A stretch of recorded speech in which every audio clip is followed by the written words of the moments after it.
Buenas tardes, bienvenidos a Contrastes, porque la realidad tiene diferentes miradas. Este es un espacio de FECODE concebido para que ustedes en la tranquilidad de su hogar construyan opinión. Hoy nuestro tema, el prepliego de las condiciones del proceso de contratación del servicio médico asistencial del Magisterio Colombiano, que surge de los acuerdos del pasado paro del 7 de mayo del 2015, donde FECODE pone en evidencia la crisis de salud que vive el Magisterio Colombiano y exige que el gobierno nacional tome medidas pertinentes para dignificar el mismo. Un servicio que no solamente beneficia a los y a las maestras, sino a todo su núcleo familiar. Pues para hablar precisamente sobre los avances, los alcances de esos logros que se ven en este prepliego, que tendrá 10 días para ser discutido y luego se conformará ya en un pliego que visibilizará el proceso de contratación. Me acompañan hoy en estudio el presidente de la Federación Colombiana de los Trabajadores de la Educación, el profesor Luis Gruber Ibarra. Mil gracias por acompañarnos a esta hora, profesor. Gracias, Mayra. También nos acompaña el primer vicepresidente de FECODE, el profesor Luis Eduardo Varela, quien hace parte también de los dos delegados que están en el Fondo de Prestaciones Sociales del Magisterio y que han tenido de manera muy acuciosa y estudiosa este proceso para sacar avante este prepliego. Mil gracias también por acompañarnos. Gracias, Mayra, y un saludo para toda la teleaudiencia. Entremos en materia, presidente. ¿Cuál es el diagnóstico que había que estaba generando crisis en el sistema médico asistencial del Magisterio y que lleva precisamente a que ustedes exijan mejoramiento en el mismo? Bueno, primero no es en pasado. La realidad hoy es que el servicio médico asistencial sufre un marchitamiento que genera grandes dificultades en todo y cada uno de nuestros sindicatos.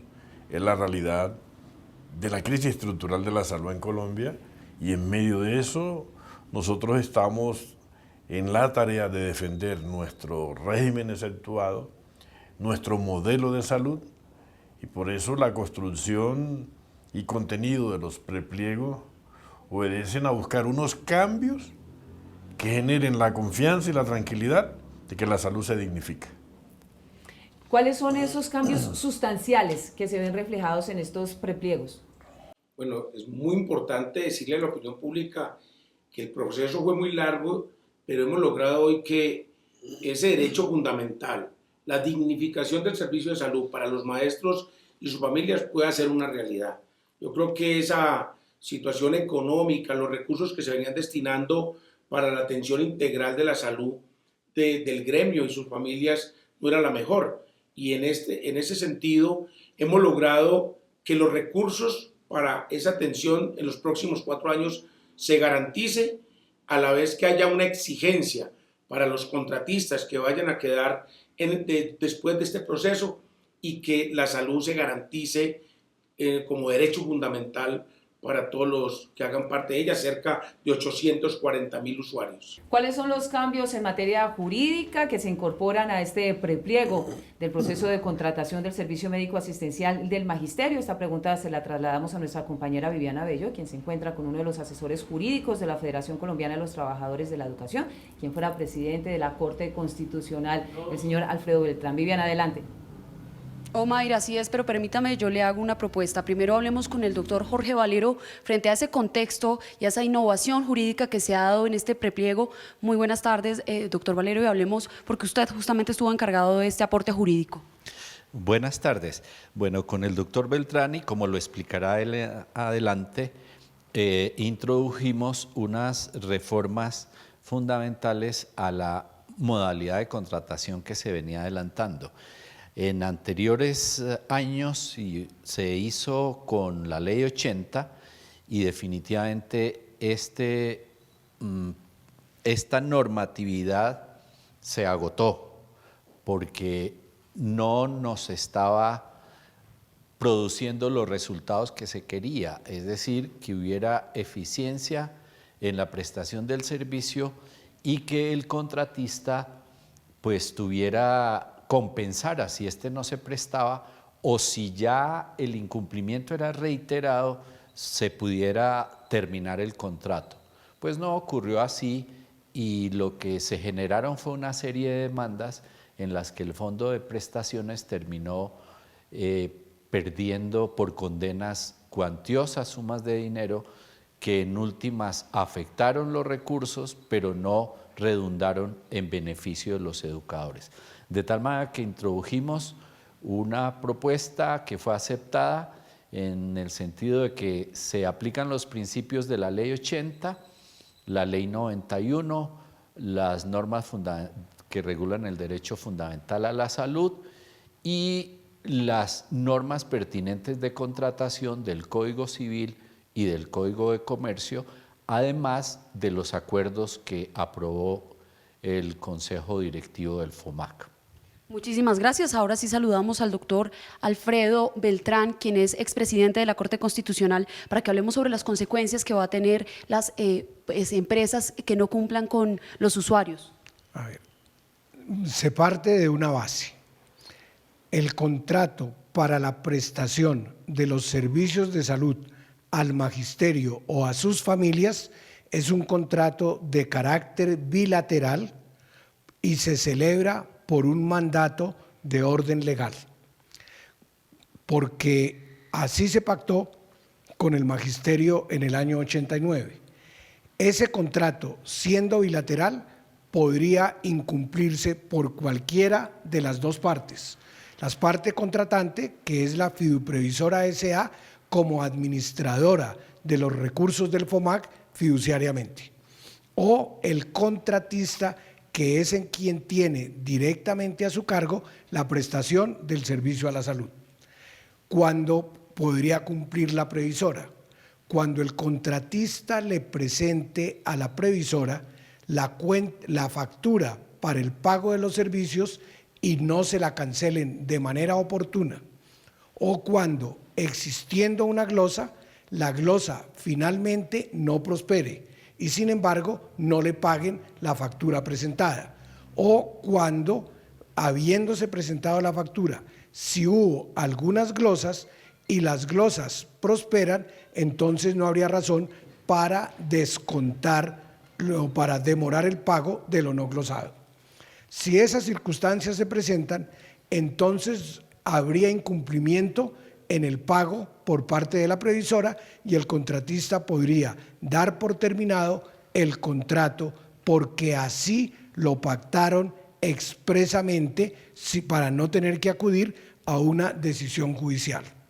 O podría presentarse el incumplimiento gravísimo que afecte directamente la salud del maestro o de los beneficiarios del mismo servicio cuando hay omisión para no prestar el servicio, o cuando el servicio se presta de manera tardía, lo que puede ocurrir con el suministro de medicamentos, con el envío a un médico especializado o con el tratamiento oportuno en un establecimiento hospitalario cuando se requiera de un especialista.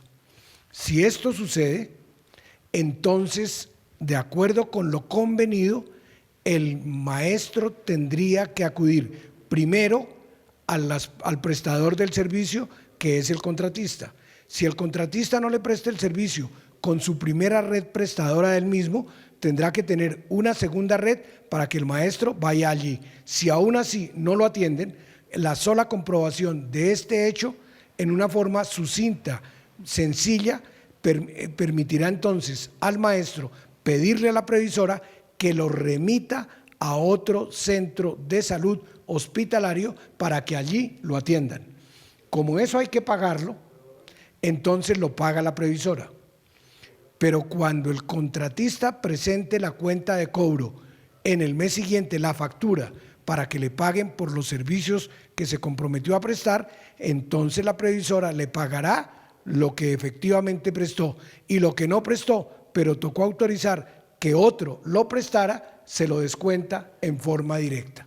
Esos fueron los mecanismos que se acordaron, que evitan tener que acudir a una demanda judicial que termina con declaración del incumplimiento y con unos pagos de indemnización, pero años después, cuando al maestro lo que le interesaría o a sus beneficiarios es la atención inmediata, que muchas veces puede estar en juego es el derecho a la vida. Muchísimas gracias, doctor Beltrán. Volvemos con el doctor Valero. Desde su punto de vista, ¿cuál es el beneficio más importante para esos maestros que nos están viendo desde las diferentes regiones de Colombia y pues que muchas de sus quejas fueron atendidas y que al final este nuevo modelo de salud pues es la lucha del magisterio colombiano? Bueno, como lo acaba de explicar el doctor Beltrán, se trata de un modelo jurídico de contratación que busca la eficiencia del servicio y la protección al derecho fundamental a la salud. Es decir, procuramos que los conflictos jurídicos que se generen, si se dan, aminorarlos y si se producen, sean posterior sin que haya detrimento del servicio y de la atención inmediata al educador o al afiliado. Muchísimas gracias a ustedes, señores, quienes estuvieron en este proceso tan importante para el magisterio colombiano. Nosotros, Omaira, de momento regresamos. Viviana, muchas gracias. Volvemos con usted más adelante. Retomemos el tema de las regiones, que era una de las grandes preocupaciones del magisterio colombiano. Habían 5 regiones, ahora se convierten en 10, pero se reducen. ¿Cómo funciona eso? Bueno, hubo una georreferencia que tuvieron en cuenta en la contratación anterior. Yo diría que fue un fracaso, porque por lo extenso del territorio que cubría cada región, se hacía administrativamente inviable, dispendioso, era inviable, soluciones expeditas. Hoy se reducen las regiones. Había el interés de que fuera departamental, pero aquí hay una realidad, Omaira. Es que si fuera departamental, en Colombia hay 15.000 IPS. De las 15.000 IPS, 37 están certificadas. Y de las 37 certificadas, solo en 5 ciudades de Colombia están todos los niveles de alta complejidad. Si dejáramos departamental, entonces quedarían huérfanos donde no están los niveles de alta complejidad. Y por razones tecnológicas lo que hacemos es que las regiones estén pegadas donde hay la posibilidad de ofertar los servicios, esos que no tienen unos y otros. Por ejemplo, en Amazonas, en el Chocó, en La Guajira, en el Cesar, no hay alta complejidad. Hay que pegarlo con quien tenga alta complejidad. Entonces las regiones hoy tienen una georreferencia, es población a atender y dónde están los niveles de alta complejidad. Entonces las 10 regiones hoy administrativamente son un poco más pequeñas, hacen más cercana la administración para que el servicio pueda satisfacer la demanda de nuestra población. Yo diría que eso es un logro.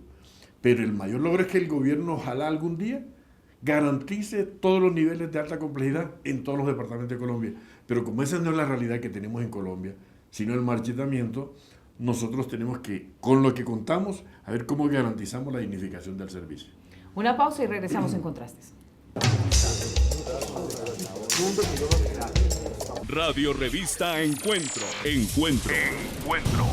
Programa institucional de FECODE. Encuentro. Sindicalismo, arte, cultura, actualidad, tecnología, pedagogía, educación. Encuentro. Las expresiones de vida con que se construye Colombia tienen un punto semanal de encuentro. Todos los sábados a las 7:30 de la mañana por Colmundo Radio. La privatización de la educación pública se disfraza de diferentes formas. Es responsabilidad del gobierno garantizar un acceso equitativo e incluyente para todos los niños, niñas y jóvenes a una educación pública gratuita y financiada por el Estado. FECODE rechaza la comercialización y privatización de la educación pública en el país, porque la educación no es una mercancía, es un derecho.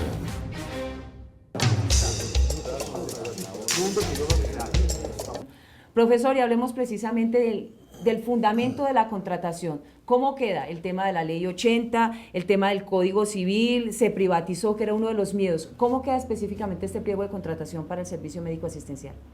Bueno, Mayra, fue una discusión bastante compleja con el gobierno nacional.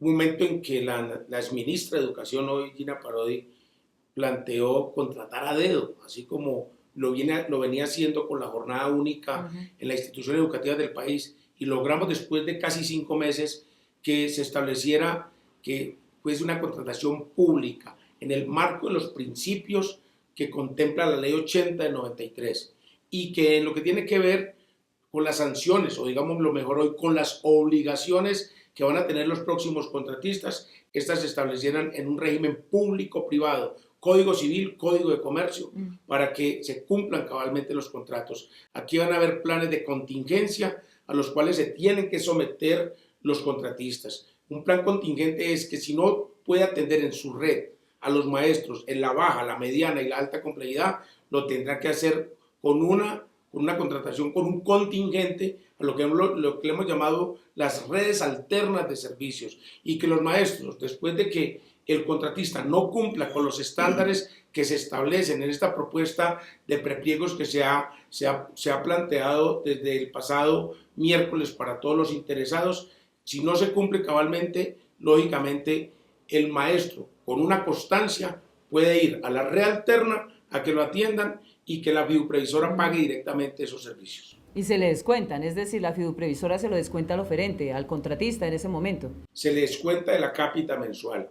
Eso es algo muy importante que hemos logrado y que ojalá que los que se vayan a comprometer con estos servicios en los próximos 4 años lo cumplan cabalmente, porque aquí se trata de la dignificación de ese derecho fundamental a la salud que tenemos los maestros y que por más de 20 años hemos venido siendo sacrificados. ¿Cómo va a ser esta imagen innovadora, refrescante, que de alguna manera ajusta que el servicio de los contratistas se dé, que es la figura de la Defensoría y los veedores en salud? Porque esa es la forma de ajustar a los contratistas para que lo que prometieron en el proceso de la licitación lo cumplan. Bueno, el defensor del usuario es una novedad para nosotros. Estamos configurando cómo va a funcionar, pero ahí hay un equipo, son los veedores de salud que tenemos los maestros. Pero es que el veedor terminaba siendo como el receptor de las quejas, tramitaba la queja ante el operador, la mandaba a la previsora le mandaba a decir al operador, vea, cumpla con esto, y se volvió una cosa más de tipo burocrático, administrativo. No, aquí es expedito. Si a mí no me atendieron, yo dejo la constancia que no me atendieron, me voy a la red alterna. Si la red alterna no me atienden, voy, que me atiendan, paso la factura y la previsora le descuenta de la cápita al operador. Y ahí van a cumplir un papel los veedores, el defensor de la salud, porque si las fallas persisten, se puede aplicar, yo diría, la figura de rescindir del contrato. Y ahí nosotros lo que decimos es, con ley 80 sola habría cosas que sería dispendioso aplicar, porque ley 80 tiene unas regulaciones que está mediada por la justicia. Y mientras el juez define qué pasa con la salud del maestro, necesitamos una cosa expedita, o sea, el servicio ya. Y hoy yo diría que con la explicación que deben hacer los abogados, el doctor Beltrán, el doctor Valero, el doctor Félix, esta mecánica de operativizar el servicio es la garantía que quiere el maestro. Más allá de que hay que castigar al que no cumpla, el maestro lo que quieren es que su salud sea atendida con la agilidad que merece la situación de salud que viva el maestro o su familiar. Nosotros aquí lo que decimos es, esto es una novedad y tenemos que hacer la pedagogía para que la gente sepa cómo se aplica. Pero ahí FECODE también va a cumplir un papel muy importante, y es que va a ser seguimiento constante para que haya cumplimiento, es decir, los ejecutivos de FECODE van a estar ahí prestos en el tema de los contratistas, de quiénes ser los oferentes en el proceso licitatorio. Es que el defensor del usuario lo nombra FECODE. Los veedores los nombran nuestros sindicatos. O sea, eso es de nosotros. Tenemos 2 delegados en el fondo, pero tenemos también un compromiso de la Defensoría del Pueblo para que sea garante del cumplimiento de estos compromisos. Es decir, aquí queda todo redondo, porque de alguna manera FECODE tiene la posibilidad de estar evidenciando que se cumpla, que no haya inconvenientes y que el usuario finalmente, que es el magisterio colombiano, esté recibiendo el servicio de salud por el que se pactó desde un principio, que esto no se vaya cambiando en el desarrollo del contrato. Una nueva pausa y regresamos. ¿Qué es educación pública? La educación pública es un derecho fundamental y un bien común y es responsabilidad del Estado garantizar igualdad de oportunidades a sus ciudadanos. FECODE defiende una educación pública gratuita y financiada por el Estado y exige el freno de todas las formas de privatización y comercialización de este derecho fundamental. La educación no es una mercancía, es un derecho.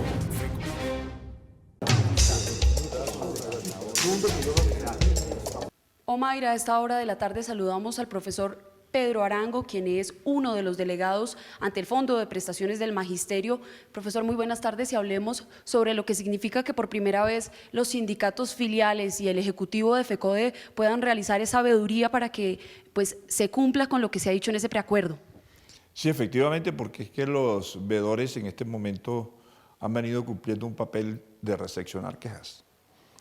En el contrato, en este proceso, ahora en la presentación del prepliego, y como se escogió una firma externa para que verificara los datos y las propuestas que ofrecen los oferentes, y lo mismo que la de calificación, nosotros los ejecutivos vamos a estar en ese proceso de verificación.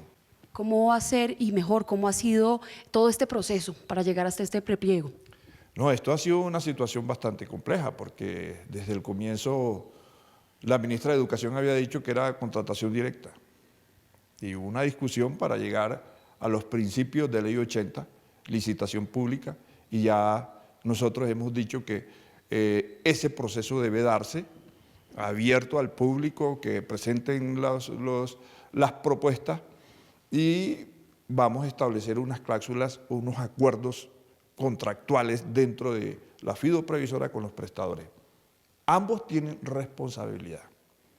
Si la fiduprevisora no cumple con el pago oportuno, pues se debe terminar el contrato. El prestador puede exigir eso. Igual si los prestadores no cumplen con lo que se comprometieron en el acuerdo contractual. Importante decir, Omaira, que a los maestros y a las maestras que nos están viendo en este momento desde sus casas, es importante para ustedes esta lucha de FECODE y que puedan visualizar y analizar estos prepliegos que ya se encuentran en las páginas web de la fiduprevisora y de FECODE.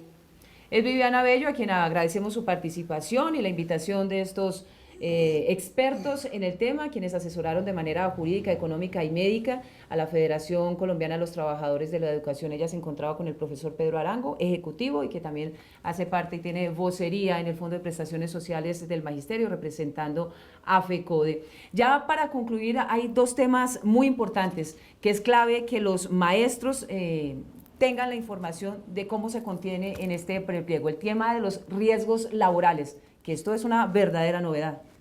Sí, Omaira, fue muy importante el paro indefinido del magisterio en el 2015, porque el gobierno venía dilatando la reglamentación de nuestra seguridad y la salud en el trabajo, como se denomina hoy, lo que anteriormente era la salud ocupacional y los riesgos profesionales.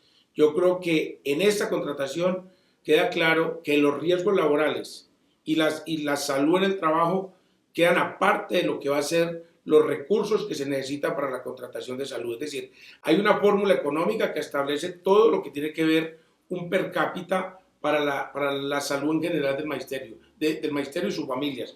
Pero lo que es la seguridad y la salud en el trabajo, que está contemplada en el decreto 1655, es una conquista de FECODE con el pasado paro indefinido, y por eso se expide el decreto, por la presión de FECODE, de sus sindicatos filiales y con el apoyo del magisterio en ese multitudinario paro que lideramos. Ahora toca es que los contratistas, porque van a manejar esos recursos, nosotros a través de nuestra Defensoría del Usuario, nuestros veedores, algo que va a reglamentar, el Defensor del Usuario lo va a reglamentar el Consejo Directivo del Fondo, va a establecer cómo van a ser los mecanismos de selección, las definiciones, las funciones y el costo económico que tendrá esa Defensoría del Usuario. A través de esos mecanismos vamos a lograr que nuestros riesgos laborales y nuestra salud ocupacional o la salud en el trabajo se garantice en su totalidad. El gobierno este año se pasó por la faja ese derecho. Ahora ha quedado establecido en nuestros contratos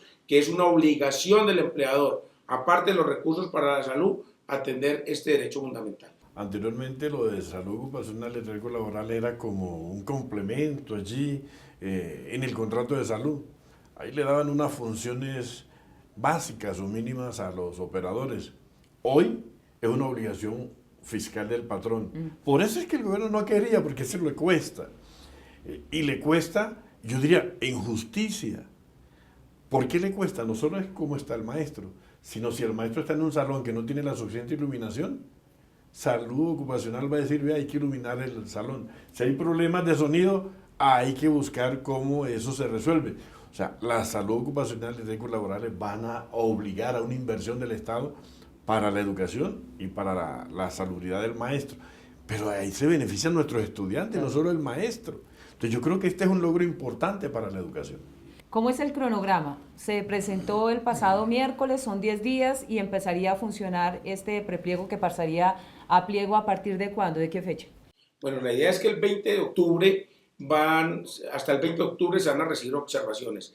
A la semana siguiente o los días siguientes se va por parte del Consejo Directivo a tener en cuenta esas observaciones y se van a dar algunos ajustes que esperamos se den para bien de los contratos. Yo creo que avanzamos demasiado, no vamos a retroceder y no vamos a dejar que el gobierno persista en retroceder en lo que ya hemos avanzado con todas las entidades que tiene el gobierno en el Consejo Directivo del Fondo. Pero para nosotros van a ser muy importantes los sindicatos. Le hemos dicho, busquen las redes de servicios en sus departamentos, en sus regiones, porque anteriormente el pliego se colgaba o se fijaba en la página del Fondo de Prestaciones Sociales del Ministerio, en la página del FOMAC. Hoy está tanto en la página del FOMAC como en Colombia Vende, que es una página de la Presidencia de la República donde estamos haciendo abiertos, que sean públicos, que realmente se permitan la participación de muchos contratistas y que de los mejores oferentes. Ojalá los mejores oferentes, las mejores clínicas del país. Y yo creo que hemos logrado que el plus que se ha establecido para estos contratos de salud sea atractivo, porque es que el plus va a permitir que todo lo que en la ley 100 se da, lo que es cuotas moderadoras, prepagos, la cuota prepago, los no periodos de carencia, todos esos temas están incluidos en el plus y no van a afectar el bolsillo de los maestros. Es muy importante decir eso porque hay recursos y los recursos van a permitir que muchos quieran participar de esta licitación. Bueno, pero hay un detalle ahí importante, Omaira. Como ahora van a presentar unos oferentes, en el papel puede haber cosas hermosas. Ajá. Nosotros dijimos, no, que se haga una confrontación de la información y nuestro sindicato y el Ejecutivo estará acompañando a los que están haciendo la confrontación para que lo que esté en el papel sea lo que está en la realidad. O sea, a mí no me van a inventar que hay 20 quirófanos y voy a la clínica y aparecen 2. Entonces decimos, no, este señor no tiene 20, sino 2. Y esa es como un trabajo notarial de verificar la información de quienes van a ofrecer el servicio. Y ahí empezamos ya a hacer un cambio a lo que antes hacía. Lo que presentaban en el papel, con eso se seleccionaba. No, lo que está en el papel, que se confronte en la realidad y después sí que se califique lo confrontado. Bueno, este prepliego de alguna manera lo que hace es blindar todo el servicio médico asistencial con cambios importantísimos que redundarán en el mejor servicio de los docentes, las maestras y sus familias, porque aquí también está en juego la salud del núcleo familiar. Mil gracias por acompañarnos a esta hora y por supuesto estaremos haciéndole seguimiento al desarrollo de este prepliego que estaría entrando a funcionar a partir del el primer mes del 2017. 17 de enero. 17 de enero estaría ya en funcionamiento, vendría todo el proceso de licitación.